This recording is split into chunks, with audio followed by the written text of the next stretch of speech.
जय हिंद दोस्तों अमेरिका और ईरान के रिलेशंस जिस तरीके से 1978-79 के बाद लगातार बदल रहे हैं और हालात जो हैं वो निरंतर खराब होते जा गए, या जो भी है मामला, और आज के दिन वो न्यूक्लियर डील पे मामला फंसा हुआ है और दुनिया को लग रहा है कि ईरान अगर न्यूक्लियर डील कर लेता है तो अमेरिका की बड़ी विक्ट्री है। असलियत में अमेरिका खुद ईरान के साथ एक अजीब तरीके के ट्रैप में फंसा हुआ है और उस ट्रैप के ऊपर ही आज मैं डिस्कस करने वाला हूं। लेकिन उससे पहले छोटी सी एक इंफॉर्मेशन आपको दे देते हैं दोस्तों। असलियत में इंफॉर्मेशन ये है कि अगर आप IAS PCS की तैयारी कर रहे हैं तो आपको NCERT की कंसेप्ट्स की बहुत ज़्यादा ज़रूरत रहेगी, और अगर NCERT के कंसेप्ट्स की ज़रूरत रहेगी तो हम NCERT का कंसेप्टर बैच लॉन्च कर रहे हैं, और इस NCERT के कंसेप्टर बैच के अंदर हम आप लोगों को NCERT के बेसिक कंसेप्ट्स को बहुत ज़्यादा स्ट्रॉन्ग लेवल पर पढ़ाने वाले हैं। अब इससे आपका GS का जो बेसिक पोर्शन है वो मजबूत होगा, और PT और मेंस के लिए जो भी आपको तैयारी की ज़रूरत होती है उसकी बहुत बड़े परसेंटेज में तैयारी यहीं हो जाएगी। अब रही बात फीस की, तो दोस्तों फीस हमने बहुत ही नॉमिनल रखी है। 500 रुपीज़ पर मंथ की फीस है, और इस 500 रुपीज़ पर मंथ की फीस के अंदर 500 रुपीज़ पर मंथ की फीस के अंदर यहाँ आपको समझ में आएगा कि आपकी पॉकेट के ऊपर भी असर नहीं पड़ेगा और स्टडीज़ कंटिन्यू रहेंगी। तो इसलिए जल्दी से जल्दी हमारे इन कोर्सेज के लिए एनरोल कीजिए, या फिर फ़ोन कर लो, या फिर नीचे वाले नंबर, नीचे जो लिंक दे रखा है उसके गूगल फॉर्म को भर दीजिए। हमारी टीम अपने आप आपसे बात कर लेगी। अब यहाँ पर हम टॉपिक के ऊपर आ जाते हैं। टॉपिक है अमेरिका की हार निश्चित है। बिल्कुल सही बात है, अमेरिका की हार यहाँ निश्चित है। तो वो निश्चित कैसे है ये देखिए। ईरान विन विन सिचुएशन में यहां पर नजर आ रहा है। दुनिया को लगता है यहां पर कि अगर ईरान और अमेरिका की यहां पर न्यूक्लियर डील हो जाती है, अगर ईरान और अमेरिका के बीच एक जो न्यूक्लियर डील हो जाती है, उस न्यूक्लियर डील की वजह से अमेरिका ईरान को हरा देगा, यानी रोक देगा। और अगर न्यूक्लियर डील नहीं होती है तो भी अमेरिका ईरान को बर्बाद कर देगा। ये दो सिचुएशंस नजर आ रही है ना दोस्तों। यहां पर आप समझिए, ईरान के मामले में अमेरिका के गले का एक, जिसे कहते हैं, हड्डी बन चुका है ईरान, जो ना तो अमेरिका से निगले बन रही ना निकाले बन रही। और ये न्यूक्लियर डील भी कोई ढपोसला ही है। न्यूक्लियर डील सिर्फ एक कोशिश है कि ईरान जितनी तेजी से आगे बढ़े उतनी तेजी से आगे ना बढ़ पाए। मान लिया यहां पर न्यूक्लियर डील नहीं होती है। सबसे पहले इस चीज पर देखते हैं कि अमेरिका के साथ ईरान की जो न्यूक्लियर डील की चर्चा हो रही है ये नहीं होती है। अगर न्यूक्लियर डील नहीं होती है तो अमेरिका क्या करेगा? अमेरिका सीधे सीधे अमेरिका और यूरोपियन यूनियन के जो देश हैं वो सीधे सीधे ईरान के ऊपर सैंक्शंस लगाएंगे।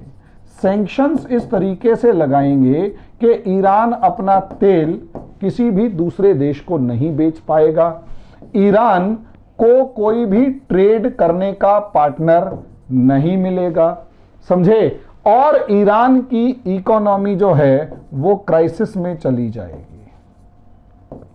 इकोनॉमी क्राइसिस में चली जाएगी, ये माना जा रहा है। लेकिन इसका एक दूसरा पहलू भी है जो अमेरिका और यूरोपियन यूनियन के लिए आज के दिन सरदर्द बना हुआ है, और यही सरदर्द अमेरिका और खासकर जो बाइडेन के ऊपर एक प्रेशर क्रिएट कर रहा है कि किसी भी तरीके से ईरान को न्यूक्लियर डील तक पहुंचाया जाए। कारण क्या है? कारण है चाइना।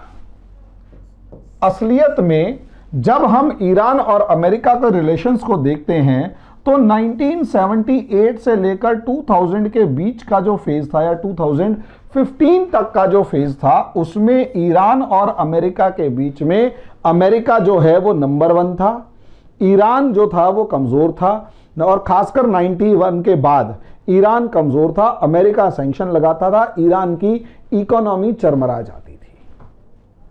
लेकिन 2000 के बाद जिस तरीके से 2015 में राइज ऑफ चाइना हुआ है और बीच में अफगानिस्तान से अमेरिका निकल रहा है। तो पाकिस्तान से भी अमेरिका निकल रहा है और अफगानिस्तान से भी अमेरिका निकल रहा है। पहले इस इलाके में अमेरिका होता था, तो माने या ना माने चाइना और अमेरिका के बीच में, चाइना और ईरान के बीच में अमेरिका बैठा हुआ था। अब सिचुएशन यहां ये आ रही है और इस चीज को आप देख भी सकते हैं कि एक तरफ अमेरिका जो है वो 11 सितंबर तक निकलने की कोशिश कर रहा है और दूसरी तरफ चाइना ईरान से $400 बिलियन की डील कर रहा है कि अगले 25 साल तक हम आपको $400 बिलियन का इन्वेस्टमेंट देंगे और इन्वेस्टमेंट करेंगे और यहां पर अपनी पकड़ मजबूत करेंगे और ऑयल इंपोर्ट करेंगे।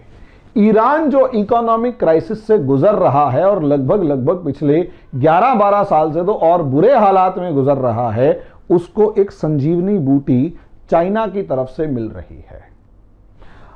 चाइना इस तरीके से एक तो अफगानिस्तान के रास्ते होते हुए या फिर वो सी पैक वाले पाकिस्तान के रास्ते होते हुए ईरान के साथ कनेक्ट होते हुए देर नहीं लगाएगा। यानी अभी तक जो ईरान आइसोलेट था, अकेला था, उसे कोई किसी ताकतवर देश का सपोर्ट हासिल नहीं था और उसके सर्वाइवल के चांसेस भी ना के बराबर हो रहे थे। चाइना ने उसे जिस तरीके से संजीवनी बूटी दी, आप खुद सोचकर देखिए ईरान किस पाले में जाएगा। अब ईरान किस पाले में जाएगा ये सोचकर देखिए। असलियत में चाइना पाकिस्तान की दोस्ती किसी से छुपी नहीं है, यहां तक कि पाकिस्तान ने चाइना के इन्फ्लुएंस में आकर, यहां तक कि पाकिस्तान ने चाइना के इन्फ्लुएंस में आकर अमेरिका को एयर बेस देने से मना कर दिया।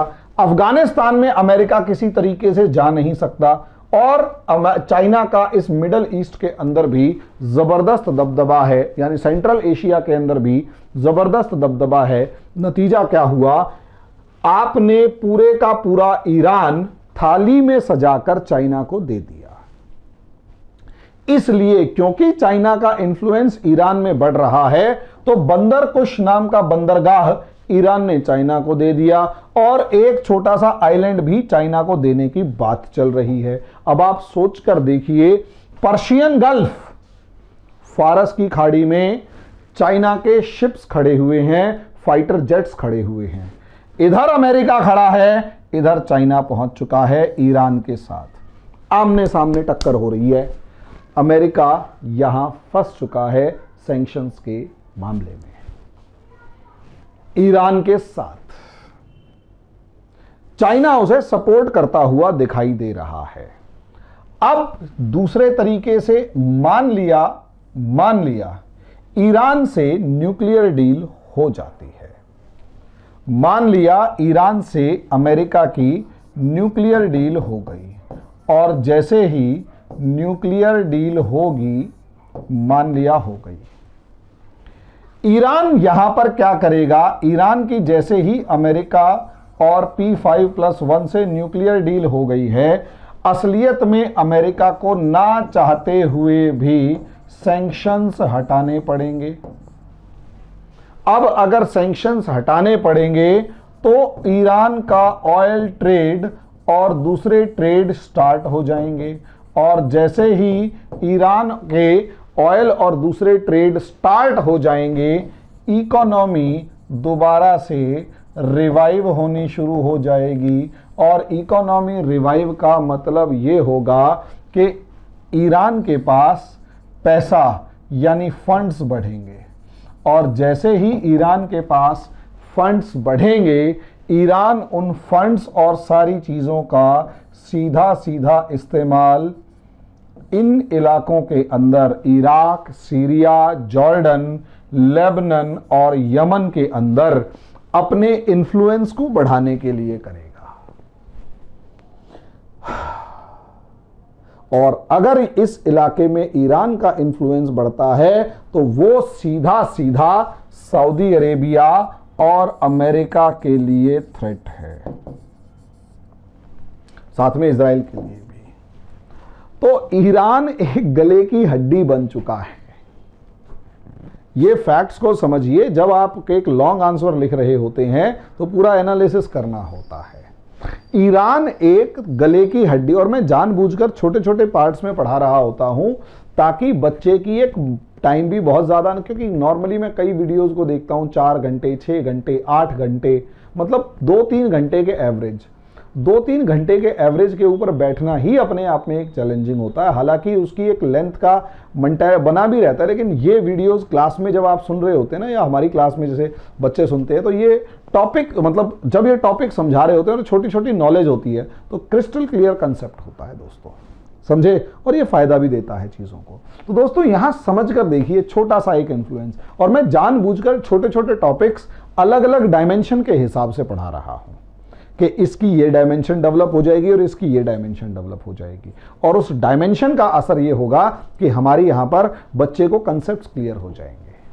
तो छोटी छोटी डायमेंशंस, इनको जोड़ तोड़ के पढ़ते रहिएगा। मैं जानबूझकर छोटे छोटे वीडियो बना रहा हूं, वरना हमारी भी जो क्लासेस 3-3 घंटे की होती हैं उसके अंदर यही लेंथ होती है 3-3, 4-4 घंटे की। तो वो उस लेंथ में बच्चा फिर कहीं ना कहीं बोर होना शुरू हो जाएगा, और डेप्थ इस लेवल पर होती है कि फिर बाउंसर मारना शुरू कर देता है बच्चे के सर से। तो दोस्तों अभी यहां समझ लीजिए, अमेरिका के लिए ईरान एक गले की हड्डी है। अमेरिका का हारना यहां पर तय है, लेकिन अमेरिका फंसा हुआ है, निकल नहीं पाएगा। यानी ये अफगानिस्तान से भी ज्यादा खतरनाक ट्रैप है, पिंजरा है, जहां से निकलना बड़ा मुश्किल काम है। समय के हिसाब से देखते हैं क्या होगा। अभी के लिए इतना ही, धन्यवाद।